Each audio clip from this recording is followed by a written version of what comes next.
ஆச்சி என்னென்ன வேலை வாங்கன்னு எவ பெத்த பொண்ணுதான்.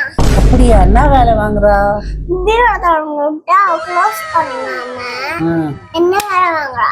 அப்புறம் எடுத்து வை, கம்பல் எடுத்து வைனா, பிளேட் எடுத்து வைறா, ஸ்பூன் எடுத்து வைறா, பாத்திரம் கழுவ சொல்றா, துடைக்க சொல்றா, துடைக்க சொல்றா, சமைக்க சொல்றா. இவ்வளவு வேலையா வாங்குறா? அப்புறம் கடைக்கு போக சொல்றா. ஐயோ, இதெல்லாம் நீ செய்யற? இவ்வளவு வேலை கேக்குதாம்மா குழந்தைய? இந்த இந்த கேட் ஓபன் பண்ணா, இந்த கதை ஓபன் பண்ணா, அது க்ளோஸ் பண்ணுமா, அதை க்ளோஸ் பண்ணு. எனக்கு ஹைட் பத்தல, ஹைட் பத்தலன்னா அப்ப திறந்து விட்டேன். என்ன க்ளோஸ் பண்ண சொல்லலாம் அந்த கேட்ட? அதெல்லாம் அவதானே செய்யணும். ஆமா, கரெக்ட் தான். என்ன கொடுமைப்படுறா. ஐயோ, இவ்வளோ கொடுமைப்படுத்துறாளா? என்னடி அங்க சத்தம் ரெண்டு பேரும்? மா சும்மா